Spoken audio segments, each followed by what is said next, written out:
ಕರ್ಕೊಂಡು ಹೋದ್ರು. ಕರ್ಕೊಂಡೋಗಿ ಫಸ್ಟ್ ಡೇ ಜೂನಿಯರ್ ಆರ್ಟಿಸ್ಟ್ ಆಗಿ ಮೈಗೆಲ್ಲ ಅದು ಅಗೋರಿದ್ ಏನೋ ಇತ್ತು ಸರ್ ಸೀನು, ಅದೆಲ್ಲ ಇದೆಲ್ಲ ಹಾಕಿಸ್ಬಿಟ್ಟು ಅಗೋರಿ ಇದೇನೋ ಮಾಡಿಸಿದ್ರು. ಅದಾದ್ಮೇಲೆ 1 ವೀಕ್ ಅದೇ ಜೂನಿಯರ್ ಆರ್ಟಿಸ್ಟ್ ಆಗಿ ಮಾಡಿದೆ.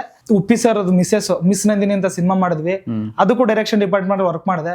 ಅದಾದ್ಮೇಲೆ ಇನ್ನೊಂದು ಸಿನಿಮಾ ವರ್ಕ್ ಮಾಡಿದೆ. ಅದಾದ್ಮೇಲೆ ಪ್ರಥಮ ಅವ್ರ ಹತ್ರ ನಟಭಯಂಕರ ಸಿನಿಮಾಗೆ ಪೋಸ್ಟ್ ಪ್ರೊಡಕ್ಷನ್ ಎಲ್ಲ ನಾನು ನೋಡ್ಕೊಂಡೆ. ಅಲ್ಲಿ ನಿಮ್ಗೆ ಗೊತ್ತಲ್ಲ ಮಾಮೂಲಿ 5,000 6,000 ಸಿಗ್ತಿರ್ಲಿಲ್ಲ. ಅದು ನಮ್ ಕಾಫಿ ಟೀಗೂ ಖರ್ಚಿಗೆ ಆಗ್ತಿರ್ಲಿಲ್ಲ. ಬೇಜಾರಾಗ್ಬಿಟ್ಟು ನೋಡಿ ಈ ಕಡೆ ಸಿನಿಮಾ ಮಾಡೋಣ ಅಂದ್ರೆ ಪ್ರೊಡ್ಯೂಸರ್ ಹೋಗ್ತಲ್ಲ, ಈ ಕಡೆ ಮನೆಯವರು ಪ್ರೆಷರ್ ಆಗ್ತವ್ರೆ, ಏನಾಯ್ತಾ ಇದೆ, ಏನ್ ಮಾಡ್ತಾ ಇದೀಯಾ. ಬಂದ ತಕ್ಷಣ ನಾನು ಒಬ್ಬ ಕಂಟೆಂಟ್ ಕ್ರಿಯೇಟರ್ ಆಗಿ ಹೇಳ್ತಿದ್ದೀನಿ, ಸಖತ್ತಾಗಿದೆ ಸರ್, ಸೂಪರ್ ಆಗಿದ್ದೀನಿ. ಕಣ್ಣಿಗೆ ಏನ್ ಕಾಣಿಸುತ್ತಾ ತಗೊಳ್ಳೋ ಶಕ್ತಿ ಕೊಟ್ಟವ್ರ ಫಾಲೋವರ್ಸು. ಬೆಂಗಳೂರು ಜೀವನ ನಾನೇ ಒಂದು ಸ್ವಂತ ಮನೆ ಮಾಡಿ RCB ಕೈ ಹಿಡಿತು. ಅದಕ್ಕೆ ನನ್ನ RCB ನಮ್ಮ ಟೀಮಿಗೆ ನಮ್ಮ ಇದಕ್ಕೆ 8 ವರ್ಷ ಅಭಿಮಾನಿ ಆಗಿದ್ದಕ್ಕೂ ಸಾರ್ಥಕ ಆಗಿತ್ತು. ನನಗೆ ಸಖತ್ತ ಕೈ ಹಿಡಿತು. ಇಂದಿರಾನಗರ PG ಇದೆ. ಆ PG ಇಂದ ಬಸ್ಸಲ್ಲಿ ಬರ್ತಿದ್ದೆ ಬೆಳಗ್ಗೆ 4 ಗಂಟೆಗೆ, ಮೆಜೆಸ್ಟಿಕ್ 6 ಗಂಟೆಗೆ 6 ಗಂಟೆಯಿಂದ ನಡ್ಕೊಂಡು ಬರ್ತಿದ್ದೆ ಲೂಲು ಮಾಲ್ ಹತ್ರ. ಮಿನೋರ್ ಮಿಲ್ಲಲ್ಲಿ ಶೂಟ್ ನಡೀತಾ ಇತ್ತು ಕಬ್ಜಾದು. ಡೈಲಿ ಬರ್ತಿದ್ದೆ, ಗೇಟ್ ಹತ್ರ ಹೋಗೋದು, ಸರ್ ಏನಾದ್ರು ಇದ್ರೆ ಕೆಲಸ ಕೊಡಿ ಸರ್ ಮಾಡ್ತೀನಿ, ಏನೇ ಇದ್ರೆ ಕೊಡಿ ನೀವು, ಅದು ಏನ್ ಮಾಡಿದ್ರು ಒಪ್ಕೋ, ಇಲ್ಲ ನಾಳೆ ಬಾ ನಾಡಿದ್ ಬಾ, ಹಿಂಗೆ ಆಟ ಆಡಿಸಿದ್ರು. 10 days ಆಯ್ತು. ಇರೋ ಬರೋ ದುಡ್ಡು ಖರ್ಚಾಯ್ತು, ಇದೇನು ವರ್ಕೌಟ್ ಆಗಲ್ಲ, ಇಲ್ಲಿ ಸಿನಿಮಾ ಎಲ್ಲ ನಮ್ಮಂಥವ್ರಿಗಲ್ಲ, ಏನ್ ಮಾಡೋದು ಅಂತ ಆಲ್ರೆಡಿ 1 ಮಂತ್ ಪೇ ಮಾಡಿದ್ದೆ PG-ಗೆ. ಆರಾಮಾಗಿ 20 ದಿನ ತಿನ್ಕೊಂಡು ಮಾಡ್ಕೊಂಡು ಹೋಗೋಣ ರಿಟರ್ನ್ ಅಂತ ಪ್ಲಾನ್ ಇತ್ತು. ಬಟ್ ಲಾಸ್ಟ್ ಡೇ ಒಂದ್ಸಲ ಹೋಪ್ಸ್ ಇತ್ತು, ನೋಡೋಣ ಇನ್ನೊಂದ್ ಡೇ ಹೋಗೋಣ ಅಂತ ಹೋದೆ. ಯಾರೊಬ್ರು ಪುಣ್ಯಾತ್ಮ ಬಂದ್ರು, ಅಗಸ್ತ್ಯನ್ ಅವರು ಬಂದು ಕಾರಲ್ಲಿ ಕೂತ್ಕೊಂಡು ಶೂಟಿಂಗ್ ಕರ್ಕೊಂಡು ಹೋಗ್ತೀನಿ ಅಂದ್ರು. ನನ್ನ ರಿಯಾಕ್ಷನ್, ಶೂಟಿಂಗಾ ಸರ್, ಅದಕ್ಕೋಸ್ಕರ ಬಂದಿರೋದನ್ನ ಕಾರ್ ಹತ್ಕೊಂಡ್ಬಿಟ್ಟೆ. ಕರ್ಕೊಂಡು ಹೋದ್ರು. ಕರ್ಕೊಂಡೋಗಿ ಫಸ್ಟ್ ಡೇ ಜೂನಿಯರ್ ಆರ್ಟಿಸ್ಟ್ ಆಗಿ ಮೈಗೆಲ್ಲ ಅದು ಅಗೋರಿದ್ ಏನೋ ಇತ್ತು ಸರ್ ಸೀನು, ಅದೆಲ್ಲ ಇದೆಲ್ಲ ಹಾಕಿಸ್ಬಿಟ್ಟು ಅಗೋರಿ ಇದೇನೋ ಮಾಡಿಸಿದ್ರು. ಅದಾದ್ಮೇಲೆ 1 ವೀಕ್ ಅದೇ ಜೂನಿಯರ್ ಆರ್ಟಿಸ್ಟ್ ಆಗಿ ಮಾಡಿದೆ. ಇವ್ರು ಕೋರ್ಡಿನೇಟರ್, ಅಗಸ್ತ್ಯನ್ ಅವ್ರು ಕೋರ್ಡಿನೇಟರ್ ಆಗಿದ್ರು. ನಾನು ಉತ್ತರ ಕನ್ನಡದವನು ಗೊತ್ತಾಗ್ಬಿಟ್ಟು, ನಿನ್ ಕೋರ್ಡಿನೇಟರ್ ಹುಡುಗರಿಗೆಲ್ಲ ನೀ ಇದ್ ಮಾಡ್ಕೋ, ನಿನ್ ಕೈಲೇ ಬಿಟ್ಬಿಡ್ತೀನಿ, ಬೇರೆ ಸಿನಿಮಾಗೆ ಹೋದ್ರು ಅವರು. ಅಲ್ಲಿಂದ ಕಬ್ಜಾಗೆ ನಾನು ಎಲ್ಲ ಹುಡುಗರು ಹಾಕೋದು, ಗ್ಯಾಂಗ್ ಬಾಯ್ಸ್ನ ಹಾಕೋದು, ಮೇಂಟೈನ್ ಮಾಡೋದೆಲ್ಲ ಮಾಡ್ತಿದ್ದೆ. ಅದಾದ್ಮೇಲೆ ಉಪ್ಪಿ ಸರ್ ಮಿಸ್ ನಂದಿನಿ ಅಂತ ಸಿನಿಮಾ ಮಾಡಿದ್ವಿ, ಅದಕ್ಕೂ ಡೈರೆಕ್ಷನ್ ಡಿಪಾರ್ಟ್ಮೆಂಟ್ ವರ್ಕ್ ಮಾಡಿದೆ. ಅದಾದ್ಮೇಲೆ ಇನ್ನೊಂದು ಸಿನಿಮಾ ವರ್ಕ್ ಮಾಡಿದೆ. ಅದಾದ್ಮೇಲೆ ಪ್ರಥಮ ಅವ್ರ ಹತ್ರ ನಟಭಯಂಕರ ಸಿನಿಮಾಗೆ ಪೋಸ್ಟ್ ಪ್ರೊಡಕ್ಷನ್ ಎಲ್ಲ ನಾನು ನೋಡ್ಕೊಂಡೆ. ಆ ಟೈಮಲ್ಲಿ ಪಾಪ ಪ್ರಥಮ ಅವರೆಲ್ಲ ನಂದೆಲ್ಲ ಪೋಸ್ಟ್ ಹಾಕಿದ್ರು ಬರ್ತಡೆಗೆಲ್ಲ. ಅದಾದ್ಮೇಲೆ ಅಮೃತಾಂಜನ್ ಟೀಮಿಗೆ ಬಂದೆ. ಅಮೃತಾಂಜನ್ ನೋಡಿರ್ತೀರಾ, ಅದು ಸಿನಿಮಾ ಮಾಡಿದ್ವಿ. ಅದು ಇವಾಗ January 30 ರಿಲೀಸ್ ಆಗ್ತಿದೆ. ದೊಡ್ಡ ಸಿನಿಮಾ ಮಾಡಿದ್ವಿ, ಥಿಯೇಟರ್ ಸಿನಿಮಾ.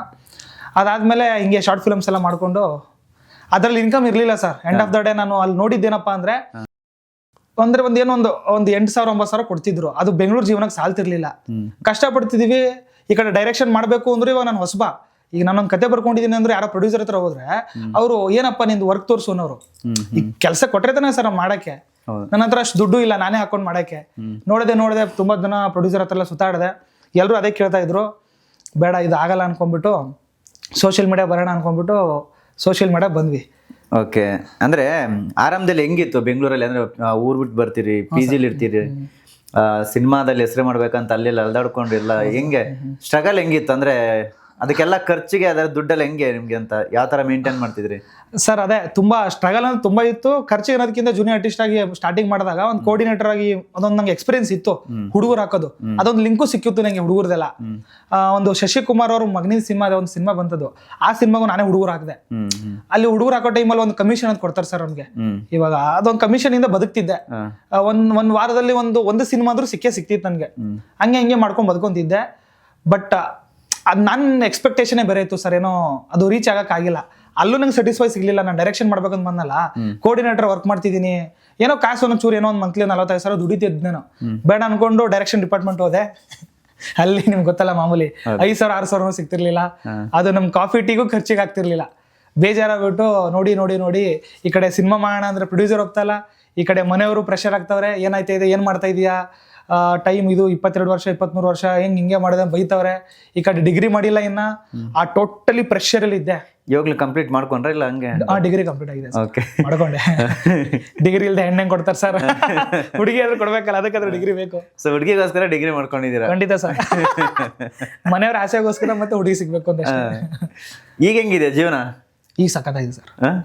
ಸೋಷಿಯಲ್ ಮೀಡಿಯಾ ಬಂದ ತಕ್ಷಣ ನಾನು ಒಬ್ಬ ಕಂಟೆಂಟ್ ಕ್ರಿಯೇಟರ್ ಆಗಿ ಹೇಳ್ತಿದ್ದೀನಿ, ಸಖತ್ತಾಗಿದೆ ಸರ್, ಸೂಪರ್ ಆಗಿದ್ದೀನಿ. ಕಣ್ಣಿಗೆ ಏನ್ ಕಾಣಿಸುತ್ತಾ ತಗೊಳ್ಳೋ ಶಕ್ತಿ ಕೊಟ್ಟವ್ರ ಫಾಲೋವರ್ಸು. ಬೆಂಗಳೂರು ಜೀವನ ನಾನೇ ಒಂದು ಸ್ವಂತ ಮನೆ ಮಾಡಿ ಅದಕ್ಕೊಂದು 13,000-14,000 ರೆಂಟ್ ಕೊಟ್ಟು ಬದುಕ್ತಿದ್ದೀನಿ ಅಂದ್ರೆ ಸೂಪರ್ ಆಗಿದ್ದೀನಿ ಸರ್. ಸ್ವಂತ ಮನೆ ಮಾಡಿದಿರಾ ಅಲ್ಲ ಬಾಡಿಗೆ? ಸ್ವಂತ ಮನೆ ಅಂದ್ಬಿಟ್ಟು ನಾ ಗ್ಯಾಪಲ್ಲೇ ಇಲ್ಲಪ್ಪೋ. ಬಾಡಿಗೆ ಮನೆನೇ. ಬಾಡಿಗೆ ಮನೆಗೂ 13,000 ರೆಂಟು ಅಂದ್ರೆ ಬೆಂಗಳೂರಿಗೆ 13,000 ಕೊಡ್ತಿದ್ದೀನಿ ಅಂದ್ರೆ ನಂಗೆ ದೊಡ್ಡ ವಿಷಯ. ಯಾಕಂದ್ರೆ ನಾನು ಒಂದು PG-ಲಿ ಒಂದು 4,500 ಕೊಟ್ಟು ಇದ್ದವನು. ಈಗ 13,000 ಕೊಡ್ತೀನಿ ನಂಗೆ ದೊಡ್ಡ ವಿಷಯ ಸರ್ ಅದು. ನನ್ಗೆ ಅದೊಂದು ಏನೋ ಚಿಕ್ಕ ಅಚೀವ್ಮೆಂಟ್. ಆ ಮಟ್ಟಕ್ಕೆ ಬೆಳೆದು ನಿಂತಿದ್ದೀನಿ ಒಂದು ಖುಷಿ. ಏನೋ ಸರ್ ಒಂದು ಇಷ್ಟಕ್ಕೆ ಬಂದಿದ್ದೀನಿ ಸರ್, ಜನರು ಪ್ರೀತಿಯ ಫಾಲೋವರ್ಸ್ ಕೊಟ್ಟಿರೋ ಪ್ರೀತಿಯಿಂದ ಬದುಕ್ತಿದ್ದೀನಿ ಸರ್, ಚೆನ್ನಾಗಿ ಬದುಕ್ತಿದ್ದೀನಿ. ಅಂದ್ರೆ ಈ ಸೋಷಿಯಲ್ ಮೀಡಿಯಾಗೆ ಬರ್ಬೇಕಂತ ಆಸೆ ಹುಟ್ಟಿದ್ದು ಹೆಂಗೆ ಅಂದ್ರೆ ಹೆಂಗ್ ಹುಟ್ಕೊಂತು ಅಂತ ಬರ್ಬೇಕಂತ ಯಾಕೆ ಅನಿಸ್ತು, ಇಲ್ಲೇ ಒಂದ್ ಜೀವನ ಕಟ್ಕೋಬೇಕು ಅಂತ ಯಾಕೆ ಅನಿಸ್ತು ಅಂತ? ಸರ್ ಅಮೃತ ಅಂದ್ರೆ ಸಿನಿಮಾ ಮಾಡಿದ್ವಿ, ನಮ್ದು ಸುಧಾಕರ್ ಗೌಡ ನೋಡಿರ್ತೀರಾ, ನಾವು ನಾವು ನಮ್ಮ ರೂಮಲ್ಲೇ ಇದ್ವಿ, ನಗರ ಬಳಿ ಇರ್ತಿದ್ವಿ, ಡೈಲಿ ಇದೇ ಡಿಸ್ಕಷನ್ ನಡೀತಾ ಇತ್ತು. ಅವ್ರು ತುಂಬಾ ದೊಡ್ಡ ಗೋಲ್ಸ್ ಸಿನಿಮಾದಲ್ಲಿ ಮಾಡೋಣ, ದೊಡ್ಡ ದೊಡ್ಡ ಸಿನಿಮಾ ಮಾಡೋಣ. ಅವ್ರು ನನ್ ಮೋಟಿವೇಟ್ ಆಗಿದ್ದೆ ಅಲ್ಲಿ. ಆಕ್ಚುಲಿ ಈಗ ನಮ್ಮ ಅಪ್ಪಾಜಿ ಅಂತೀನಿ ನಾನು, ಅಪ್ಪಾಜಿ ಅವನ್ನೆಲ್ಲ ಡೈಲಿ ಹೇಳ್ತಿದ್ದಣ್ಣ ಈ ತರ ಅಂತ. ಸಖತ್ತಾಗಿ ನಾವು ಮಾಡ್ಬೇಕಲ್ಲ ಲೈಫಲ್ಲಿ, ಏನೋ ಮಾಡ್ಬೇಕಲ್ಲ ಅಂತ ತುಂಬಾ ಇಂಟ್ರೆಸ್ಟ್ ಜಾಸ್ತಿ ಆಯಿತು. ಆಗ್ತಾ ಏನ್ ಮಾಡೋಣ ನೆಕ್ಸ್ಟ್ ಕ್ವಶನ್ ಮಾರ್ಕ್ ಏನು. ಇವಾಗ ಸಿನಿಮಾ ಮಾಡಿದ್ವಿ ನಾವು, ಅಮೃತಾಂಜನ್ ಕಂಪ್ಲೀಟ್ ಆಗಿತ್ತು.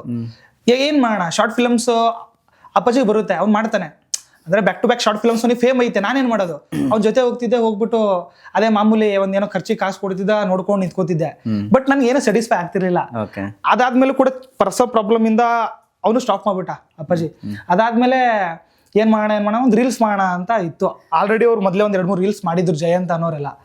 ರೀಲ್ಸ್ ಸ್ಟಾರ್ಟ್ ಮಾಡೋಣ ಅಂತ ಸ್ಟಾರ್ಟ್ ಮಾಡಿದ್ವಿ, ಒಂದ್ 2-3 ರೀಲ್ಸ್ ಚಕ್ಕತ್ ವರ್ಕೌಟ್ ಆಯ್ತು, ಮಿಲಿಯನ್ಸ್ ಎಲ್ಲ ಹೋಯ್ತು. ಯಾವ್ದು ಫಸ್ಟ್ ರೀಲ್ಸ್ ಅದು? ಫಸ್ಟ್ ರೀಲು ಉಜ್ವಲ್ ರೇವಣ್ಣ ಅಂತ ಏನೋ ಒಂದು ಫನ್ನಿಯಾಗಿ ಮಾಡಿದ್ವಿ ಆ ಟೈಮಲ್ಲಿ. ಅದು ಟ್ರೆಂಡಿಂಗ್ ಇತ್ತಲ್ಲ ಸರ್, ಅದು ಒಂದು ವಿಷಯ, ಅದು ಆ ತರ ಮಾಡಿದ್ವಿ. ಅದು ಸಕ್ಕತ್ತಾಗಿ ರೀಚ್ ಆಗಿತ್ತು, ಅದು ಮಿಲಿಯನ್ಸ್ ಎಲ್ಲ ವ್ಯೂಸ್ ಬಂತು. ಮತ್ತೆ ಅದರಲ್ಲಿ ನಂದು ಉಜ್ವಲ್ ರೇವಣ್ಣ